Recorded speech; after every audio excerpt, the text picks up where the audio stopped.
আসসালামু আলাইকুম।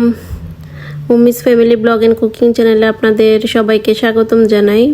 আশা করি আমার প্রিয় আপু এবং ভাইয়ারা যে যেখান থেকে আমার ভিডিওটা দেখছেন সবাই আল্লাহ তাআলার অশেষ রহমতে ভালো আছেন, সুস্থ আছেন। আলহামদুলিল্লাহ, আমিও আমার পরিবার নিয়ে আপনাদের দোয়া এবং আল্লাহর রহমতে ভালো আছি। প্রতিদিনকার মতো নতুন একটি ব্লগ ভিডিও নিয়ে আপনাদের সামনে হাজির হয়ে গেলাম। আমাদের মেয়েদের জীবন আসলে অনেক আজব, অনেক বিচিত্রময় একটা জীবন। আমরা চাইলেই কিন্তু নিজের মতো করে কিছু করতেও পারি না বা নিজের মতো করে কিছু বলতেও পারি না। অনেক সাধারণ মেয়েই আছে যারা পরিবারের বিরুদ্ধে গিয়ে বা পরিবারের বাইরে গিয়ে তার নিজের ইচ্ছা প্রকাশ করতে পারে না কখনোই। যখন তার মন কিছু চায় সেটা সে করতেও পারে না, কারণ পরিবারের কথাতেই তার চলতে হয়। হ্যাঁ, ঠিক আছে, পরিবারের কথায় চলা উচিত, তারপরেও মনের মধ্যে একটা সায় আছে বা মন যে জিনিসটা চায় সেটাও সে কখনো করতে পারে না।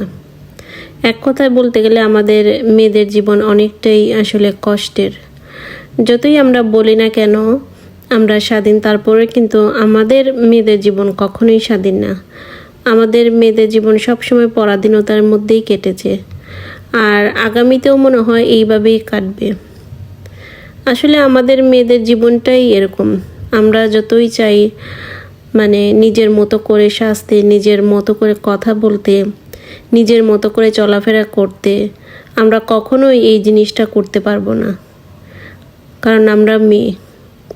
এর জন্যই হয়তো বা আমাদের জীবনটাই অনেকের থেকে আলাদা। বিয়ের আগের জীবন বা বিয়ের পরের জীবন, যে জীবনের কথাই বলি না কেন, সবটার মধ্যে একটা বাধা ছিল। কখনোই নিজের মতো করে কিছু করতে পারতাম না, নিজের মতো করে কিছু বলতে পারতাম না। যখন মন যে জিনিসটা চেয়েছে সেটার বিপরীতে তার কাজ হয়েছে। কখনো মনের মতো করে ইচ্ছা করে এই কাজটা করতে পারিনি। তারপর বিয়ে যখন হলো, নতুন একটা সংসার, নতুন একটা পরিবেশ, নতুন মানুষজন, সব কিছুই নতুন, সব কিছু নতুন। তারপরও কেন জানি নিজেকে মানিয়ে নিতে অনেক কষ্ট হচ্ছিল।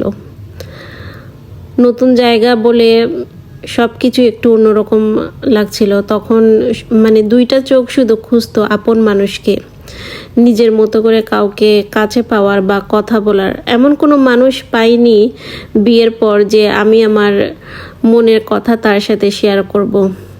হাজব্যান্ড তো ছিল তখন দেশের বাইরে, আর বিয়ের সময় এত বেশিও থাকে নাই। তারপরও মানুষ বলে যে একটা মেয়ের বিয়ের পরে তার হাজব্যান্ড তার খুব আপনজন হয়, কিন্তু আমার ক্ষেত্রে আসলে ওইটা হয়নি। খুবই তাড়াতাড়ি করে উনি চলে আসাতে আমার অনেকটাই প্রবলেম হয়েছে আর কি। তারপরেও আমি আস্তে আস্তে করে মানিয়ে নিতে চেষ্টা করেছি। কথা বলতাম না, চুপচাপ থাকতাম, নিজের মতো করে ভাবতাম। কারোর সাথে ভালো একটা আন্ডারস্ট্যান্ডিং ছিল না। সবাই মনে করতো যে আমি একটু মোটি টাইপের, কিন্তু আসলে ওই যে বললাম না যে ভরসা করার মানুষ বা কথা বলার মতো করে কাউকে আসলে পেতাম না। একটা ভরসা করে যে কাউকে কিছু বলবো সেটাও পেতাম না।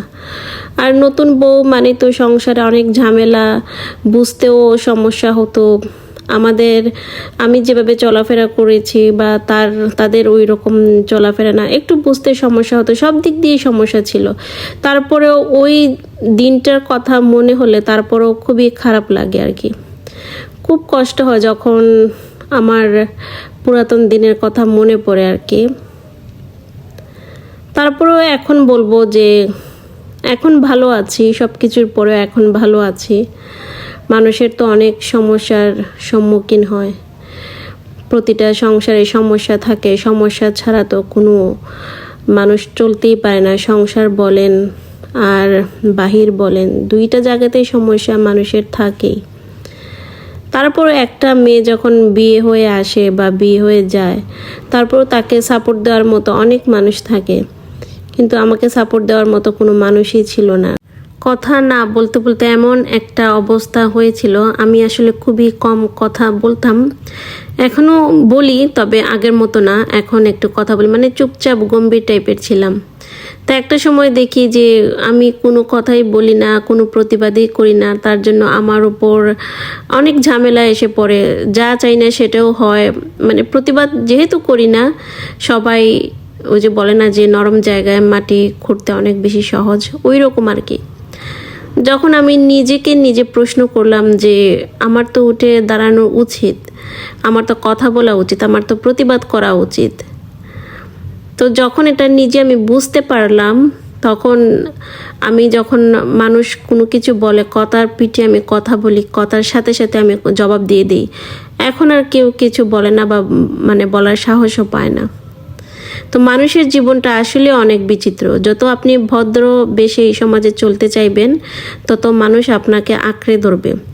আর যেই আপনি মাথা উঁচু করে গলা ফাটিয়ে আপনি কোনো কিছুর প্রতিবাদ করবেন, তখন দেখবেন আপনাকে সবাই ভয় পাবে, এবং ভয়ে আপনার কাছে আর কোনো কিছুই করতে পারবে না, বা আপনার সাথে খারাপ কিছু করতে পারবে না। ঠিক তেমনি সমাজ বা এই দুনিয়াটা বলেন ঠিক এরকমই।